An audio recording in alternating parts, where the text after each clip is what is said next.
বিশ্বকবি রবীন্দ্রনাথ ঠাকুরের ১৬৫তম জন্মবার্ষিকী উপলক্ষে শিলাইদহ কুঠিবাড়িতে চলছে ৩ দিনব্যাপী বর্ণাঢ্য আয়োজন। কবিগুরু স্মৃতি বিজড়িত এই প্রাঙ্গণে সংস্কৃতি আর সাহিত্যপ্রেমীদের মিলন মেলায় মুখর হয়ে উঠেছে পুরো এলাকা। গতকাল শুক্রবার সংস্কৃতি বিষয়ক মন্ত্রণালয়ের মন্ত্রী নিতাই রায়চৌধুরী ৩ দিনব্যাপী কর্মসূচির আনুষ্ঠানিক উদ্বোধন করেন। আয়োজনের দ্বিতীয় দিনে আজ সকাল থেকে জেলার বিভিন্ন সাংস্কৃতিক সংগঠনের আয়োজনে অনুষ্ঠিত হচ্ছে নাচ, গান, কবিতা আবৃত্তি ও নাট্য পরিবেশনা। দেশের বিভিন্ন জেলা থেকে আগত শিল্পীদের অংশগ্রহণে উৎসব পেয়েছে ভিন্ন মাত্রা। রবীন্দ্রসঙ্গীত ও নৃত্য পরিবেশনার মধ্য দিয়ে শিল্পীরা স্মরণ করছেন বাংলা সাহিত্য ও সংস্কৃতির এই মহান পুরুষকে। অনুভূতির কথা বলতে গেলে আমি আজ থেকে অনেক বছর আগে, এটা 85 বা তার আগের থেকেই আমি আসি, অনুষ্ঠান করতেই আসি। তো এখন এটা রবীন্দ্রনাথ তো একটা আপনার মধ্যে মিশে গেছেন। আজকে তো তার জন্মদিন, অনুষ্ঠান তো করতেই হবে।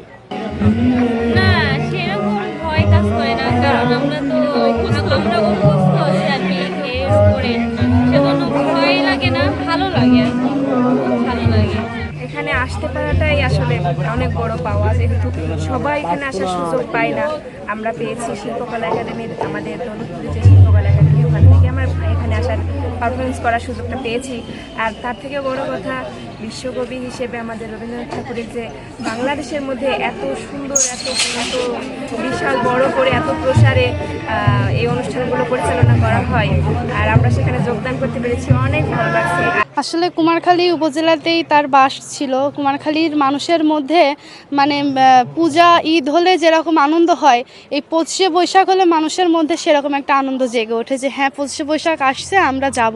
মানে দেশ বিদেশ থেকে এখানে ঘুরতে আসে, এরকম ব্যাপার থাকে। আর কুমারখালীতে তার বাস, কুমারখালীতে আরও বিশ্বকবি তো উনি আছেনই, আরও বিভিন্ন মুনি ঋষিরা আছেন। ইনি একজন সাধকও বলা যায়।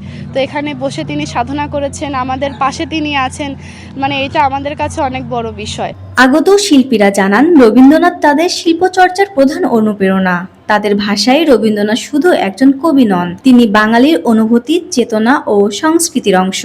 এদিকে দূর দূরান্ত থেকে আসা দর্শনার্থীদের উপস্থিতিতে মুখর হয়ে উঠেছে কুঠিবাড়ির প্রাঙ্গণ। পরিবার পরিজন নিয়ে উৎসবে অংশ নিতে পেরে আনন্দ প্রকাশ করেন তারা। রবীন্দ্রনাথ ঠাকুর যে আমাদের শিলাইদহতে আছে, তার বাড়ি আছে, এটার জন্য আমরা খুব গর্ববোধ করি, এবং তার কারণে বাঙালির সারা বিশ্বের মধ্যে পরিচিতি লাভ করেছে। রবীন্দ্রনাথ ঠাকুরকে আমি গীতিকার হিসেবে চিনি, ওনার অনেক গান আছে আমরা জানি, তো মাঝে মধ্যে আমরা ওই গানগুলো গেয়েও থাকি। মোর ভাবনারে কি হাওয়ায় মাতালো, দোলে মন দোলে অকারণ হরষে। কবি হিসাবে উপস্থাপন করা হয়। উপন্যাসের, উনি তো অনেক উপন্যাস লিখতে, হ্যাঁ, আগ্রহ নিয়ে অনেক গল্পই পড়া হয়। আমার অনেক ভালো লাগছে এখানে এসে। কবিগুরু রবীন্দ্রনাথ ঠাকুরের জন্মদিন, প্রত্যেকটা বছরেই নতুন বই যখন পাই, প্রত্যেকটা বই, প্রত্যেকটা বাংলা বইয়েই একটা করে রবীন্দ্রনাথ ঠাকুরের কবিতা থাকে। ঐতিহ্যবাহী কবি হওয়ার কারণে আমাদের সংস্কৃতিতে সে মিশে আছে, এজন্য তার জন্মদিনে আমার ভালোই লাগছে। ছোটবেলা থেকেই দেখছি বাবা রবীন্দ্রসঙ্গীত করেন, সে প্রতি বছরই এখানে আসেন। ছোটবেলাতেও আমি আসতাম, আমি প্রতি বছরই আসতাম। এখন বড় হওয়ার পরে আস্তে আস্তে ব্যস্ততার কারণে আসা হয়নি, আমি অনেক বছর পরেই আসলাম বলা যায়। তো এটাই, বাবার থেকেই আসলে রবীন্দ্রসঙ্গীত শোনা বা প্রথম তার সম্পর্কে জানা, এগুলো সবই তার থেকেই হয়েছে। জি, অনেকটাই মনে হয়, কারণ নর্মাল লাইফে তো এই সব জিনিস পাওয়া যায় না, এটা হচ্ছে প্রথম কথা। তো যখন এখানে আসা হয় তখন মনে হয় যে মানে তার সংস্কৃতির সাথে একটা পরিচিতি, বা মানে তার সাথে একটা মানে দেখা, এরকম। রবীন্দ্র চর্চা ও বাংলা সংস্কৃতিকে নতুন প্রজন্মের মাঝে যুগ যুগ ধরে বাঁচিয়ে রাখতেই প্রতি বছর এই আয়োজন গুরুত্বপূর্ণ বলে মনে করেন আয়োজকরা। আফসানা ইসলাম পুষ্প, আন্দোলনের বাজার, ডিজিটাল।